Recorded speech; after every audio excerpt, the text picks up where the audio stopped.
Guiding and misguiding. Al-ihtida wal-idlal. These are doings of Allah Ta'ala. Why are we here? Yani, we started talking about the attribute of fi'l, doing, which is khalq, creating, which is takween, which is giving being. And we supported the Maturidi school in this mas'ala and deemed the saying of the Ash'ari, in this case, the outweighed saying. And in fact, it's going to come. The Sheikh said that the Ash'ari had a wahm. He said the Ash'ari had a wahm.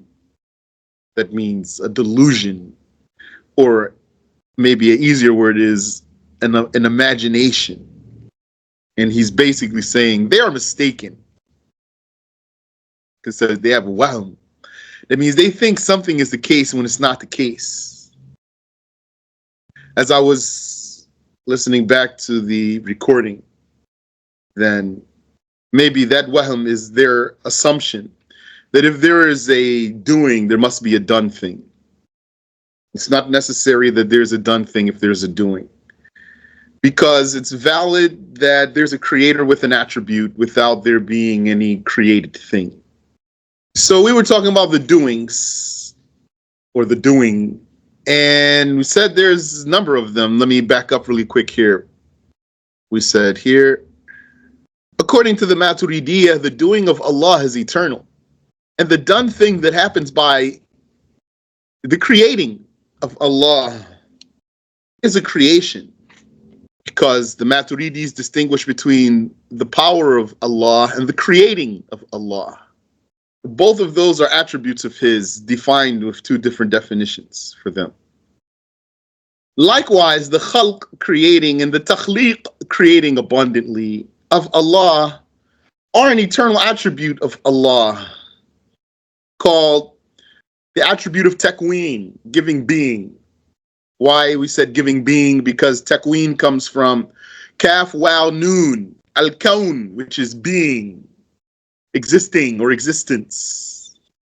So kawana means to give being. Kawanahu, to give something being, which means creating. Furthermore, providing ar-razq or at-tarziq is a specific takween. So this is where we're moving towards here.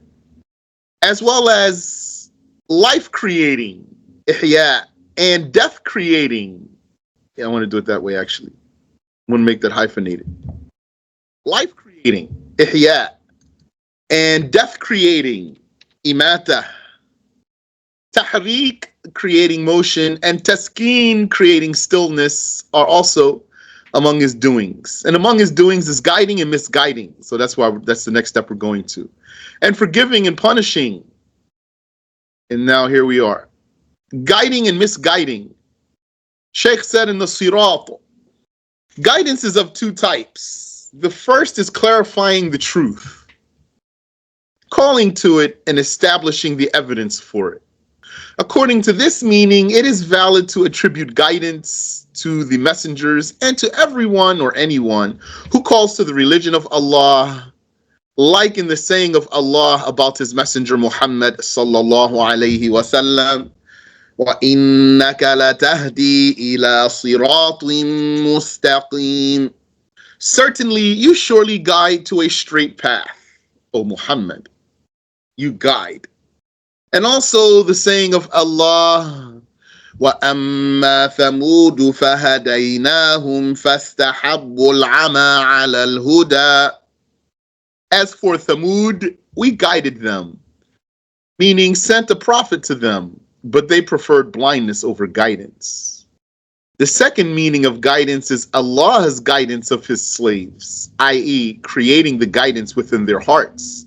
Like in the saying of Allah, فَمَنْ يُرِيدِ اللَّهُ أَنْ يَهْدِيَهُ يَشْرَحْ صَدْرَهُ لِلْإِسْلَامِ وَمَنْ يُرِدْ أَنْ يُضِلَّهُ يَجْعَلْ صَدْرَهُ ضَيِّقًا حَرَجًا كَأَنَّمَا يَصَّعَّدُ فِي السَّمَاءِ كذلك يجعل الله الرجس على الذين لا يؤمنون.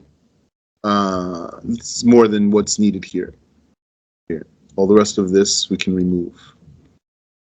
Whomever Allah will to guide, He makes his chest receptive to Islam. And whomever Allah will to misguide, He makes his chest tight, constricted. Misguiding is creating the misguidance in the hearts of the misguided people. That's what the Shaykh said. So we just lifted a chunk right out of the sirat and put it here. That's normal, right? The scholars, they do that. They'll say, Qala fulan, fasl, put his whole fasl right there, side of your book. At-Tahawi said, Yahdi man yasha. Allah guides whomever He wills. وَيَعْصِمُ وَيُعَافِي فَضْلًا. And He protects from sinning and gives health out of generosity. وَيَعْصِم, He protects from sinning. وَيُعَافِي, and gives health. فَضْلًا, out of generosity. وَيُضِلُّ مَن يَشَاءُ, and He misguides whomever He wills. So that's belief of Muslims. It's not belief of Christians. And it's not the belief of Mu'tazila, that God misguides whomever He wills. That goes back to our belief in monotheism, that Allah is the only creator of anything. So we say He misguides whomever He wills, and we say He is not obligated to do what's best for His slaves. He does not have a duty to do what's best for anyone, to do anything for anyone. And He creates whatever He wills, including the evil. And He is not questioned. وَيُضِلُّ مَن يَشَاءُ, and He misguides whomever He wills. وَيَخْذُلُ وَيَبْتَلِي عَدِلًا, and He enables one to sin. يَخْذُلُ وَيَبْتَلِي, and He inflicts with calamities. عَدِلًا, justly. And then there's peace here that we don't need also. Had He not created any guidance, He would not have been unjust, because nothing is obligatory upon Him. No one orders or forbids Him. He was not obligated to send prophets. He is not obligated to put the believers in paradise. He is not unjust for torturing blasphemers in hell. It is impossible that there would be anyone over Allah who orders Him with anything. There should be no objection to Allah in anything that He does or does not do. It should not be said, why did He do that? Nor why did He not do that? Or why did He leave that? Or why did He not leave that? Objection is only directed towards those towards whose doings are by orders and prohibitions. Objection can only be directed to someone who works according to orders and prohibitions. And orders are directed towards whom there's a way to punish. You can only order someone that you can punish him. There is no point to an obligation without repercussion. There is no way to punish Allah, and thus no orders are directed towards Him. And thus there is no objection to Him. Based on this, we say that there is no obligation or prohibition on Allah. And this is an answer that you need to resort to sometimes. A person would say to you, like an atheist, why did God create evil? Or why is there evil in the world if there's a God? Tell him, well, God does whatever He wills to do. This objection here, when this question is posed as an objection, that is itself likening the Creator to the creation. I'ana, empowering, enabling. That doesn't mean acceptance. I'ana doesn't mean acceptance. It just means empowering, enabling. See, that's the guidance in our religion that separated those two meanings for us. Tawfiq, creating the power to do good. And khidlan, creating the power to do evil. So it has here a colon. I'ana, this empowering or enabling, is what? It is tawfiq and khidlan. Tawfiq is creating the power to do good. Khidlan is creating the power to do evil. Or maybe we could say Tawfiq is good doing, creating. And Khidlan is evil doing, creating the good doing, yani the power to do the good. We'll leave it as it is though. Creating the power to do good and creating the power to do evil. The ability to do an action, that means to perform a deed or a work, any deed, any action. The indefiniteness here is intentional. Is by the i'ana, the empowerment of Allah. And you notice here, which I forgot to mention, when we talk about the doing of Allah, then it's valid to attribute an attribute to Allah and to attribute also its contrary meaning to Allah, because it's a doing. So we said He forgives and He punishes, and He guides and He misguides. And we're saying right here, and He creates the power to do good and He creates the power to do evil. And we already said He's attributed with life creating and death creating. So the ability to do something is by the empowerment or empowering of Allah, which when used unrestrictedly and in supplication is for the good. When it's used unrestrictedly, the i'ana. When it's used open, without restriction. And when it's used in supplication, like if you said, a'anak Allah, may God empower you, then it is for the good. It is for the tawfiq. You know how people say, Jazakallahu khayra. Yeah.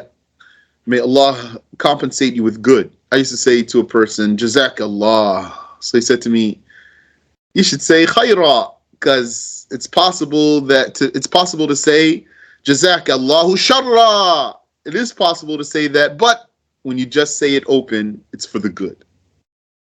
Al-Ash'ari said that only a single matter could be acquired with a single ability, because we're talking here about doing good versus doing evil. So Al-Ash'ari said that only a single matter could be acquired with a single ability. What he's saying is, this ability, the i'ana that's granted to you, or the i'ana, yani, you're being granted ability, just being granted ability, it's going to be directed to one thing or another thing.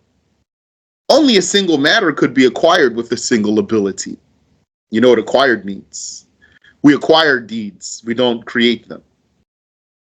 So only a single matter could be acquired with a single ability. This is to say,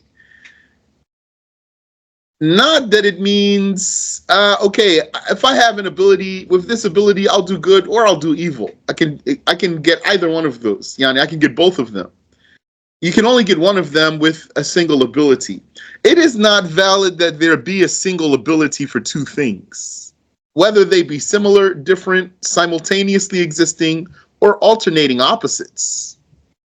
If they are similar means they are alike in some way.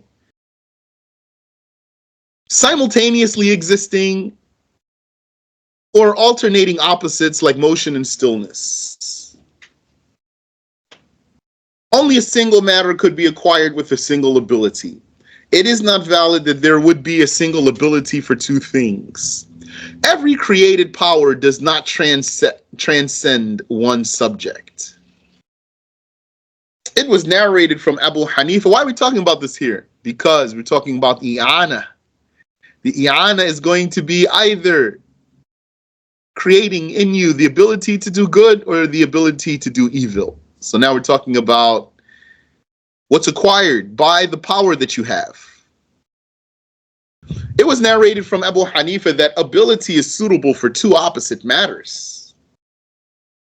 According to this, the power that is used for blasphemy is the very power that could have been used for belief.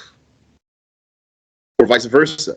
The power that was used for belief is the very power that could have been used for blasphemy, according to this.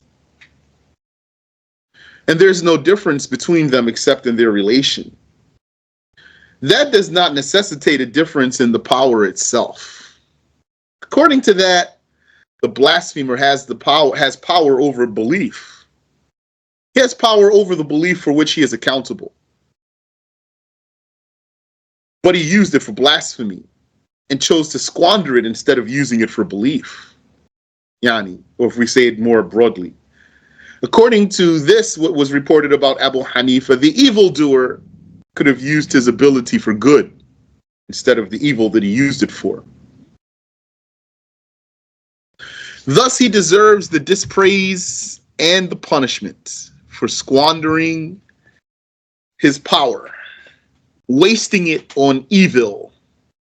However, this saying clearly confirms the existence of the power before the deed.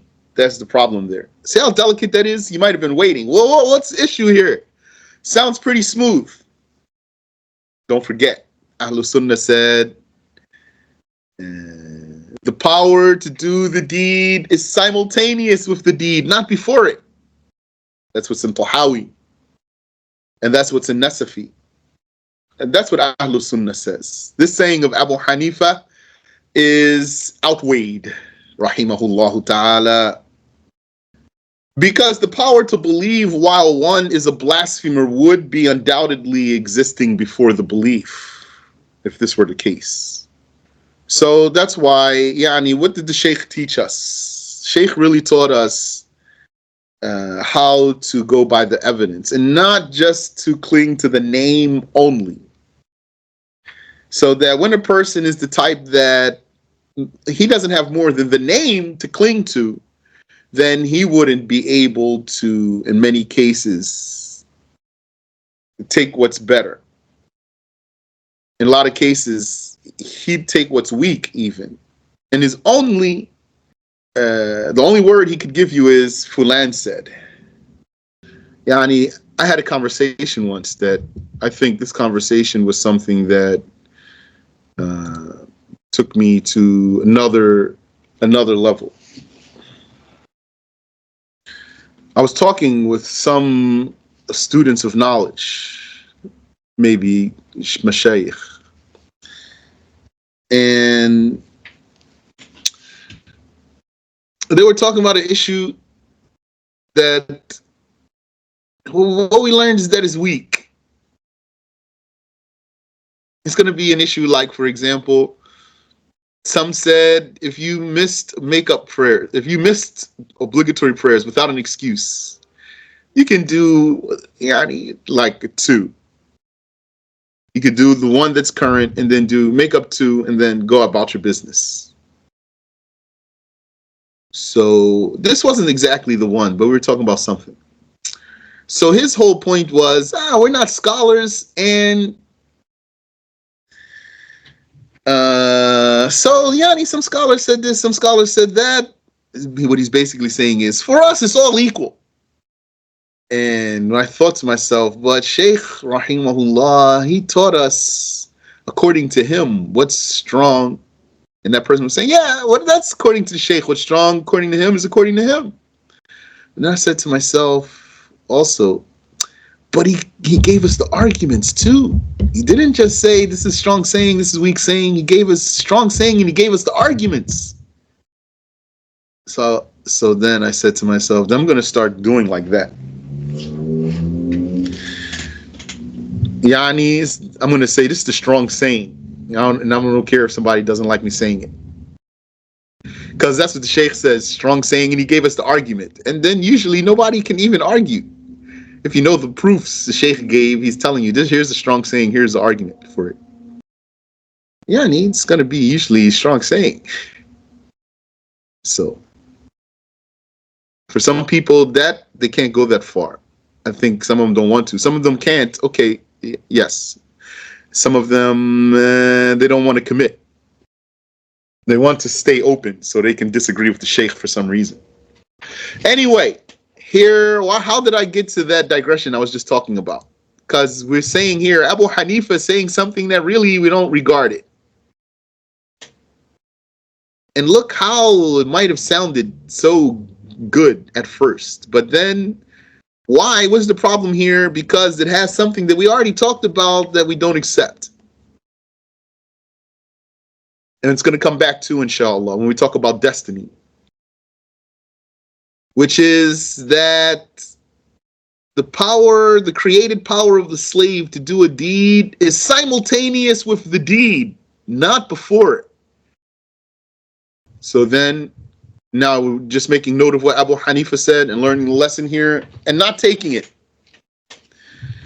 What we have here is, however, this saying clearly confirms the existence of the power before the deed. This sentence here is significant if you've studied and you know the issue there about istita'ah, the case of istita'ah. If you've reviewed Tahawi, for example, if you've taken Tahawi and maybe reviewed it once or twice, or even Nasafi, and so then this should be clear for you. There's two types of ability. The tools to do the deed, the tools that you need to do the deed, that's what needs to exist before you do the deed. But the real actual power of your body to do the deed is simultaneous with the deed and not before. So if that's the case, then it means that your ability to do the deed can't be suitable for two opposites, because it's not going to exist until you actually do the deed in the first place. Some have interpreted the statement of Abu Hanifa to refer to two opposite matters in an alternative fashion, like movement and stillness, touching and not touching. As Zarkashi said in Tashnif al-Masami' that what is correct according to Al-Ash'ari is that ability is with the deed, yani simultaneous. And that's what Tahawi says, although Tahawi is documenting the Hanafi creed. So it'll be interesting to see what's Tahawi's commentary on this, what was reported about Abu Hanifa. Because doesn't Tahawi say, this is the creed of Ahlus Sunnah according to Abu Hanifa and his two disciples? So Allah knows. May Allah grant us the knowledge. Ameen. So as Zarkashi said that what is correct according to Al-Ash'ari is that ability is with the deed, not before the deed. And because of this simultaneity, he denied the validity of that ability being suitable for two opposite matters. Exclamation point.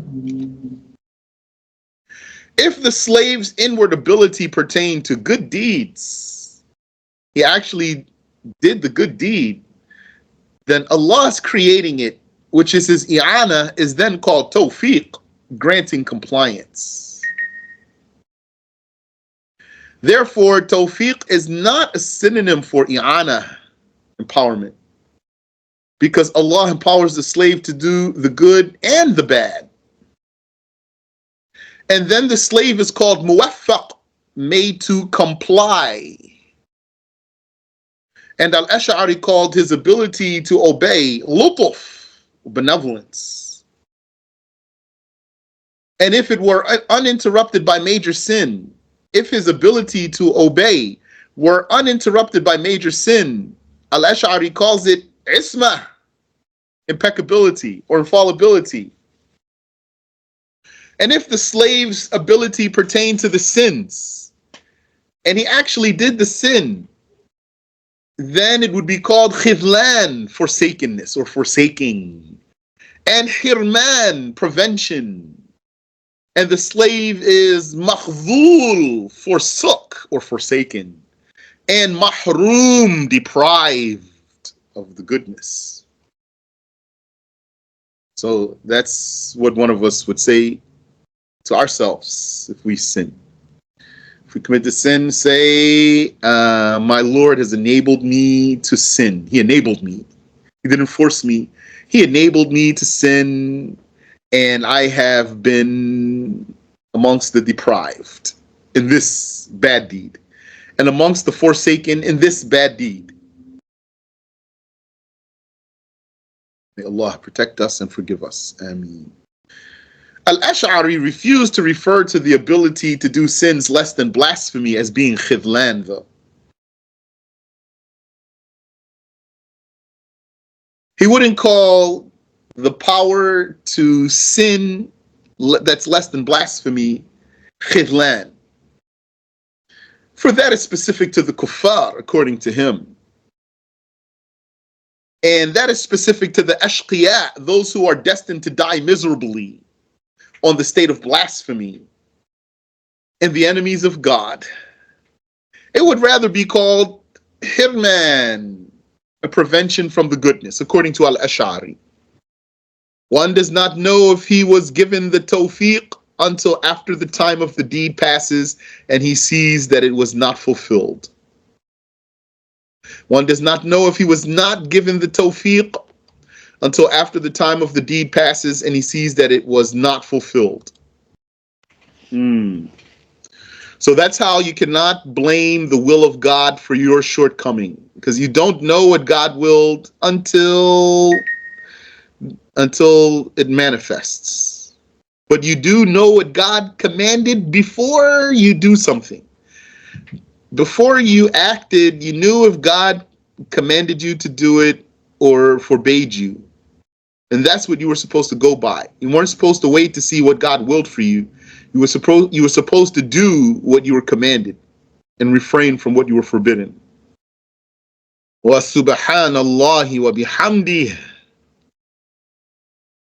Al-ishqa, making one a blasphemer, and al-is'ad, making one a believer. But this way it's defined in the title. That's the Maturidi way, not the Ash'ari way.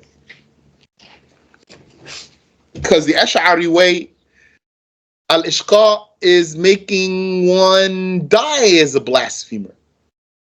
And al-is'ad is making one die as a believer.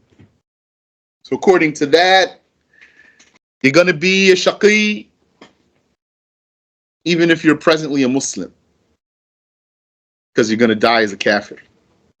Or you're going to be a sa'id even if you're presently a kafir, because you're going to die as a Muslim. And Nasafi said, وَالسَّعِيدُ قَدْ يَشْقَى وَالشَّقِيُّ قَدْ يَسْعَدُ. The believing happy one, yani being happy here means being a believer itself, might become miserable, meaning he might blaspheme. And the miserable might become happy, meaning the kafir might become a Muslim.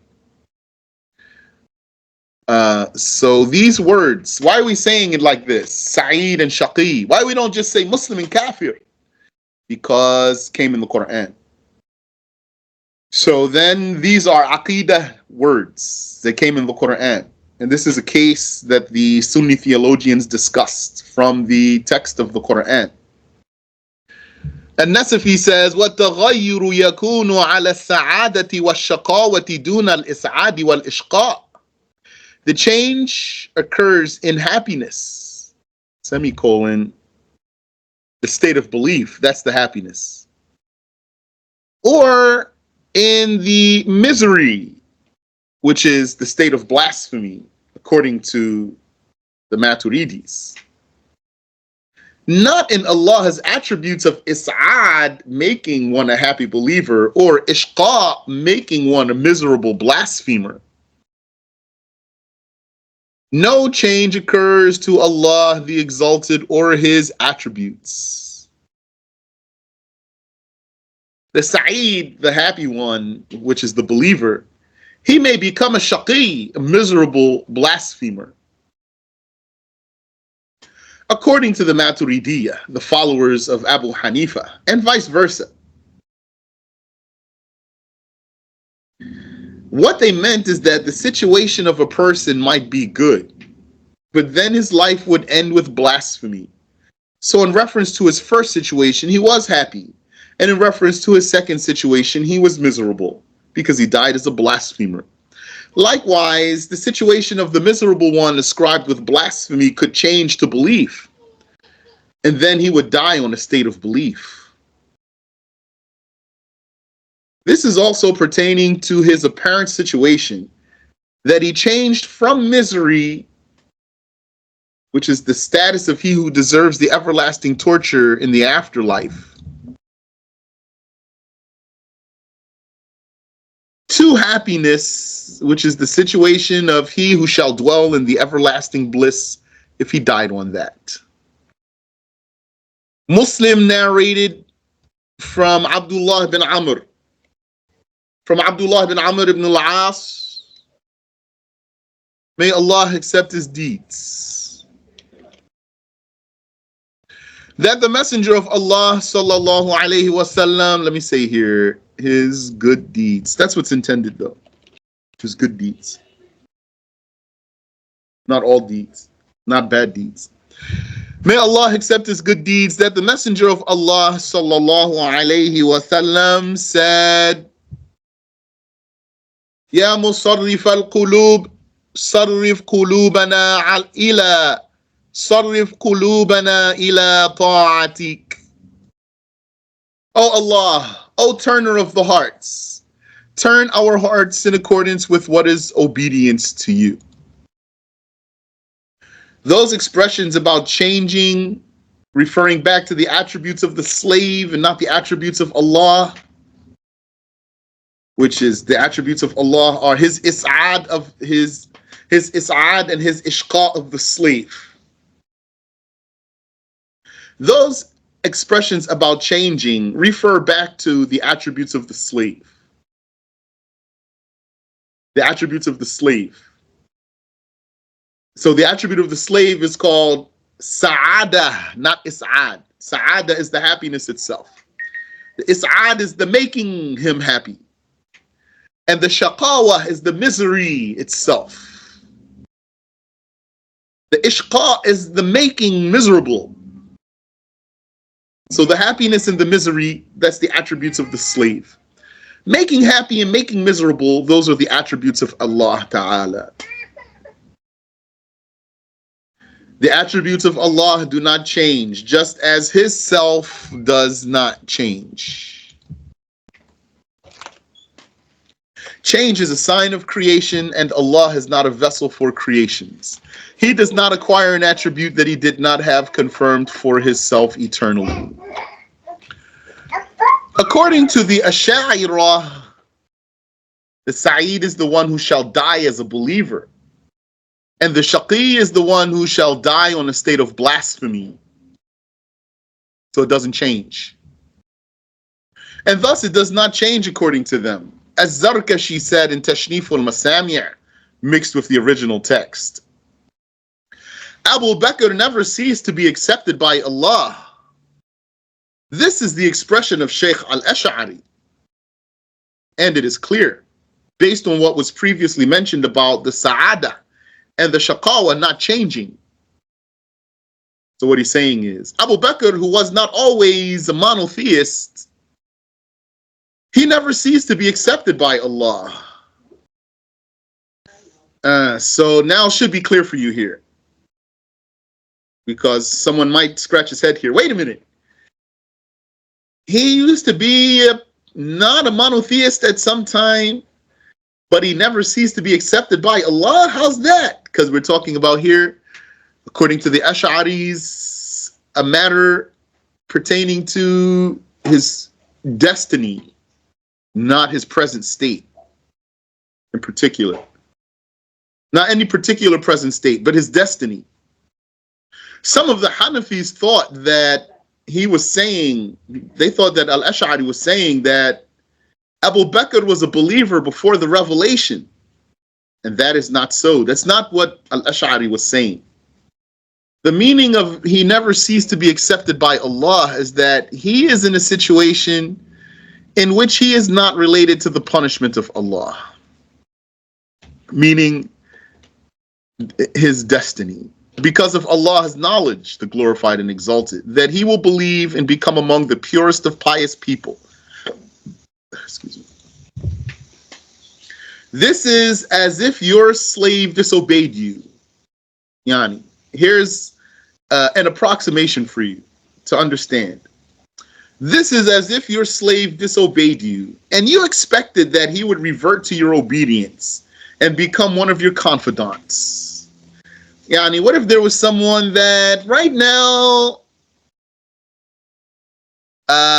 he's not in good standing with you, but despite that, you expect for him to be in good standing with you. For he, while being in a state of ostracism from you, never ceased to be accepted by you because of your expectation. And you do not punish him, or like what's similar to that, like if some spouses had a disagreement and they really love each other, but at the time they're not speaking, let's say, or one of them's not speaking to the other. But the reason for that is your expectation of what his situation will happen to be. This expression that has been memorized from Al-Ash'ari was said about Abu Bakr and not memorized from him about anyone else. As far as Al-Ash'ari himself, not as far as meaning. In meaning, then this is applicable to other than Abu Bakr. But in terms of something that he actually documented or said, this is what is known to be from Al-Ash'ari, that he said this about Abu Bakr in particular. It is not preserved about him that he said this about anyone else. Sheikh Suyuti, may Allah have mercy upon him, said that no state of blasphemy in Allah was confirmed about Abu Bakr. And he used to say that, As-Suyuti used to say that perhaps Abu Bakr's situation before the revelation was like the situation of Zayd ibn Amr ibn Nufayl and his peers. Meaning, there's some people that they arrived at monotheism without the revelation of a prophet. And they denounced paganism. So As-Suyuti said, maybe Abu Bakr was like them. As-Suyuti said, and from that, the secret of As-Siddiqs being the one who's mentioned amongst all the companions would be known. So, our Shaykh commented on what As-Suyuti said. He said that this is not correct. In fact, there was not left on the face of the earth a human believer except the messenger of Allah. And had there been anyone with this description, it would have been Ali ibn Abi Talib, because he was raised in the Prophet's house and he did not mix with the people of the Jahiliyyah. But it wasn't even confirmed for Ali ibn Abi Talib. So Shaykh is saying, this talk of As-Suyuti is not accurate. It was narrated from Abu Sufyan. Abu Sufyan. Why Abu here? Should be just Sufyan. It was narrated from Sufyan al-Thawri, may Allah accept his deeds, that he said, Allah did not accept a slave and then reject him, nor did he reject a slave and then accept him. Surely the slave would worship the idols and be a sa'id to Allah. So that's Sufyan al-Thawri saying like Al-Ash'ari says. And this statement of Sufyan al-Thawri is broader, though, than Al-Ash'ari's statement about Abu Bakr. This is what Al-Ash'ari was saying about Abu Bakr, what Sufyan al-Thawri is saying broadly. Anyone that Allah knew would die as a believer, then he is ultimately accepted by Allah, despite his present state. Yani, he's going to die as a believer and then enter the garden,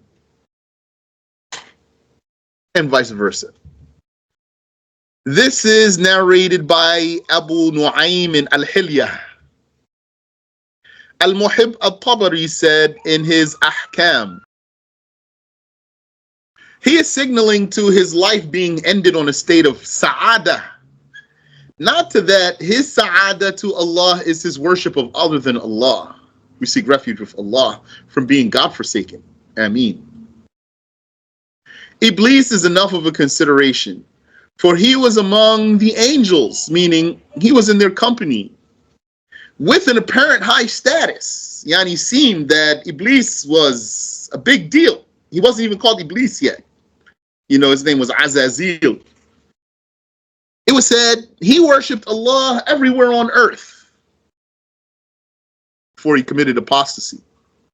But the fact that he committed apostasy proves what? The fact that he committed apostasy proves that he was never a wali. Azazil, he was not a saint, because if he was, he would have never committed kufr. So, a jinn can become a saint too. Sainthood is not special to humans. And the angels are saints too. All the angels are saints. And the humans and genies could become saints, but Iblis was never a saint. He is enough of a consideration. He was with the angels, yani in their company, with an apparent high status, yani seemingly had a high status before the creation of Adam. Then what he did not calculate happened to him. Even according to some tafsirs, he wasn't even arrogant until Adam was created and given life.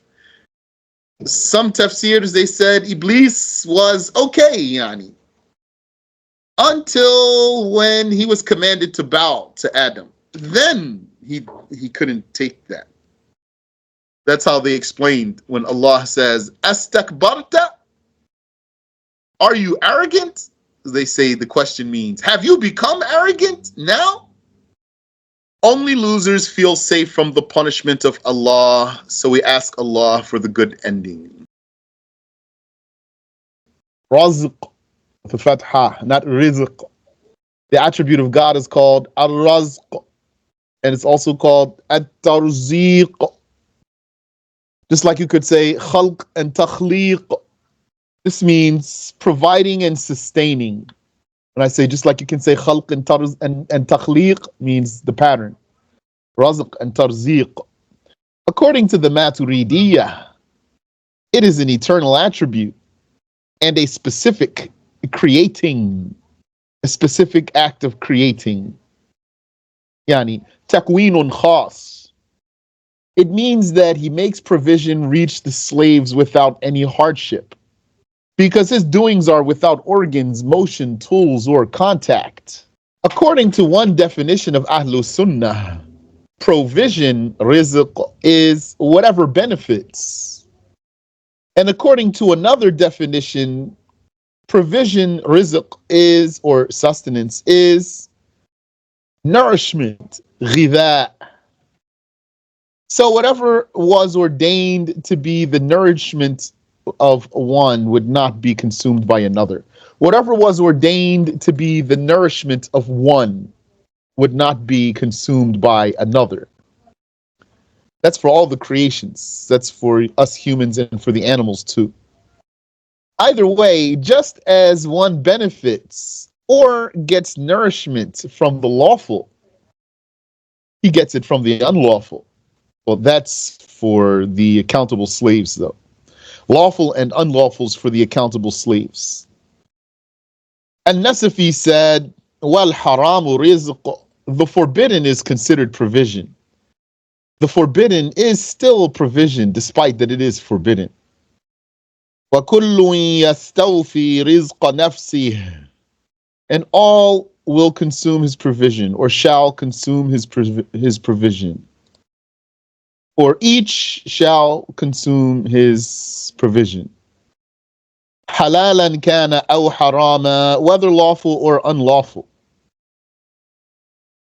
وَلَا يُتَصَوَّرُ أَلَّا يَأْكُلَ إِنسَانٌ رِزْقَهُ. It is not conceived, yani it is inconceivable that a human would not consume his provision, according to this definition. أو يأكل غيره رزقه, or that someone else would consume his provision. The stronger someone has this as a conviction, the less he will worry.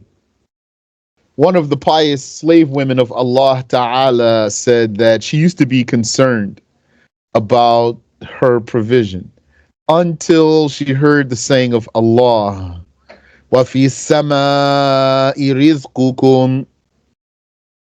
That means, if you translate the words literally, it means your provision is in the sky.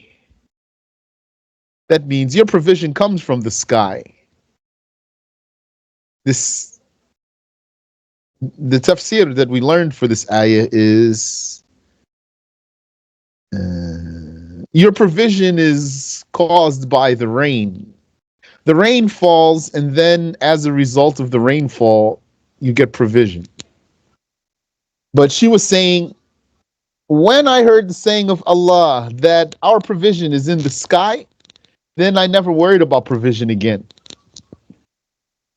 And other pious people have statements about this, about not being worried about where provision will come from. Doesn't mean you're going to be careless, though. Since everything runs by the will of Allah, the forbidden is a thing included under that generality. The forbidden is also something that runs by the will of Allah. So since this is true, Ahlul Sunnah said that the forbidden is provision. So since everything runs by the will of Allah and the provision is a thing included under that generality, Ahlul Sunnah said that the forbidden is provision. That's a deduction there.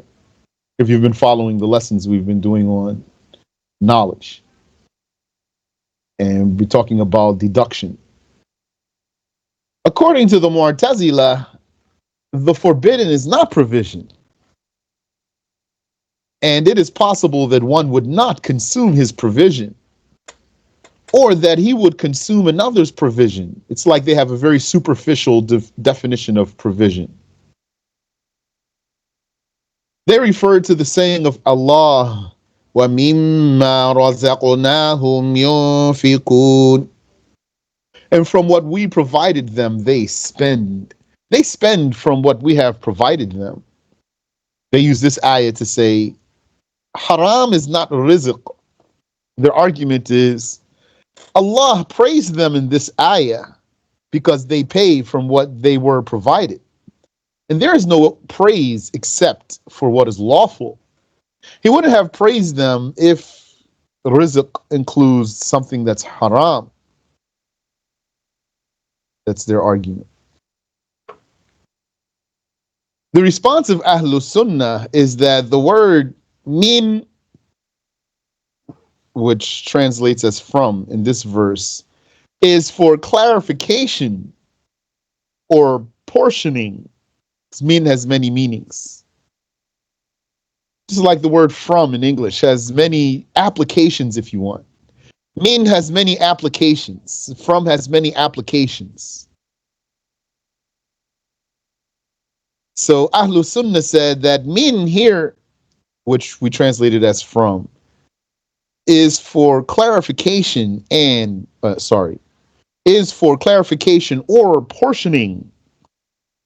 If it is for clarification, then Allah specified the term rizq to the lawful in a context of honor, although it could include more than that.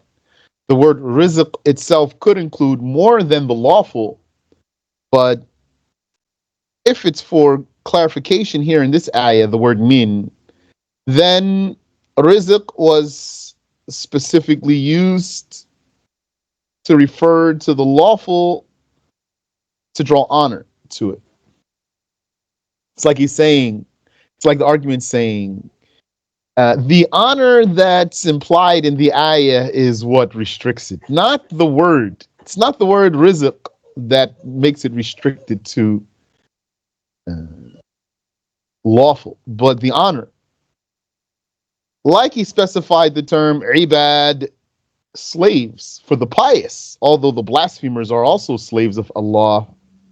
When Allah says, عَيْنًا يَشْرَبُ بِهَا عِبَادُ اللَّهِ, a spring from which the slaves of Allah drink.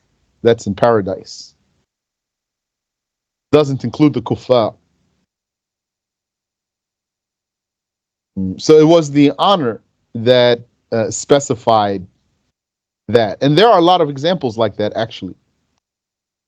Yani, like when Allah says, Subhanalladhi asra bi'abdihi layla. Exalted is he who made his slave take a night trip one night. So who's his slave? This is not for all the slaves. Or like when the Prophet sallallahu alaihi wasallam said, La tasubbu ashabi. Do not insult my companions. He was talking to some of his companions when he said that. And if it is for portioning, then the meaning would be that they pay from a portion of what we provide for them. The lawful portion and not the forbidden. So those are fine answers. But if a person is stubborn, it's not a fine answer. Like if a person's stubborn, he might say, you're making excuses. As if he's saying, you don't want to accept my point of view. They, the Mu'tazila, they furthermore say Allah prohibited benefiting from what is forbidden. And it is not said about whoever was prohibited from taking something and benefiting from it, that Allah provided him with that. That's their claim, though. Everything of theirs is short-sighted. The answer is, it being forbidden to benefit from the forbidden is a religious judgment, not a physical impossibility. It is physically possible to benefit from what is forbidden, but it's not religiously permissible. It's not, though, religiously permissible to benefit from what is forbidden. Or else there would have been no discussion in the first place. The issue at hand pertains to the benefit that has actually taken place. Now, you might notice something here. This is slight digression from the point, actually, because we're talking about God's attribute. Then we took the opportunity to discuss the debate between Ahlul Sunnah and the Mu'tazila concerning what rizq means. If you didn't notice that that's a digression, then that's good. That's good from the perspective of the digression being so smooth. But if you noticed it, that's good too. That's good from the perspective of your analytical powers. That smooth style of digression, I claim, that's from the Shaykh. Allah promised unrestricted provision for the slaves, but he made the slaves' own toils the means for acquiring the provision. And he ordered the slaves to seek the provision from the sources deemed lawful by the sacred law. If the slave were capable and driven by his ambition and desire, so capable means he has the means, and he's driven by ambition and desire, and thus he sought his provision from unlawful means, then Allah would make it reach him based on that choice. Allah would make it reach him based on that choice. Yani, it goes back to something we mentioned before. Allah Ta'ala, He enables us to manipulate what's around us in the world. It's all still by His creating. It's just like if I pick up a pencil and put it back down. He enables me to manipulate what's around me, but that's all a creation of His. So just like that, He enables a person to go out and seek provision from unlawful means. And then, as a result of whatever he manipulated of the world around him, Allah will make a result for him. Allah is the creator. And Allah forbade him from manipulating the world around him in this way, in the way that has the judgment of being forbidden according to the sacred law. Thus, the manifestation of Allah's promise to provide would take place. However, He would punish the slave for his bad choice and for disobeying His orders. He will punish the slave for his bad choice if He willed, and for disobeying His orders if He willed. He will punish him. According to the Mu'tazila, the unjust who have not acquired anything lawfully, the unjust who have not acquired anything lawfully, they have acquired, and nothing that they acquired was a lawful acquisition. They have lived their entire lives and died without being provided for by God. Yeah, and according to Mu'tazila Creed, then if you look at movie stars and singers who made millions and millions of dollars by completely invalid means in invalid industries, Allah didn't provide them with their home, with their clothes, with their cars, etc., etc. This is despite that those Mu'tazila have considered mercy obligatory on Allah. Isn't that their creed? That he has to do what's best for the slave. So they are atheists. Isn't that the argument of the atheist? Yani, isn't that the essence of the argument of the atheist? He says, if there were a God, then why is there such evil in the world? It's like saying, God, if there were a God, he has to be merciful. According to that, he has prevented the slave from what the slave deserves from him. Yani, according to this creed of the Mu'tazila, that the person that who all of what he has is by unlawful acquisition. According to their creed, then Allah has prevented the slave from what the slave deserves from Allah. And then Allah would be unjust. And Allah is glorified from what they say. So look at that perfect example of how they ran into smack dab into a contradiction from something else that they said. As another point, as another issue, that God is obligated, or that God has a duty to do what's best for his slaves. So if God has a duty to do what's best for his slaves, how could it be that there are slaves for whom God has not provided? So their creed about provision only being lawful is contrary to their creed about God having a duty to do what's best for the slaves. Allah is glorified from what they say. Also, had provision been defined as ownership, as claimed by the Mu'tazila, yani, they might sometimes say provision is what's lawful. And they would sometimes say provision is ownership. So if they defined it as ownership, then the animals would not have been provided for. Yani, to say provision is ownership, that's not going to get them out of the previous argument. The previous argument is that if they said, well, provision is only what's lawful. So if provision is only what's lawful, then that would mean anyone that doesn't have any lawful acquisition has no provision from God. And then that would mean, according to you, Mu'tazili, that God has prevented him from what he deserves from God, and that God fell short in his duty, according to you. So supposing he tries to change the definition. Well, provision is ownership. Now, there's so many things you can do right there because he changed the definition in the first place. Because you say to the person, when he does that to you, why didn't you start there? But we have something else here. If he says provision is ownership, then that would mean the animals haven't been provided for because the animals don't own anything. This claim is contrary to the promise of Allah mentioned in his saying, وَمَا مِن دَابَّةٍ فِي الْأَرْضِ إِلَّا عَلَى اللَّهِ رِزْقُهَا. There is no creature that traverses the face of the earth, but that its provision is on God, is on Allah, without obligation. So this verse proves that whoever ate the forbidden has eaten provision. And this verse proves that all the animals are provided for by God, even though they don't own anything. وَسُبْحَانَ اللَّهِ وَبِحَمْدِهِ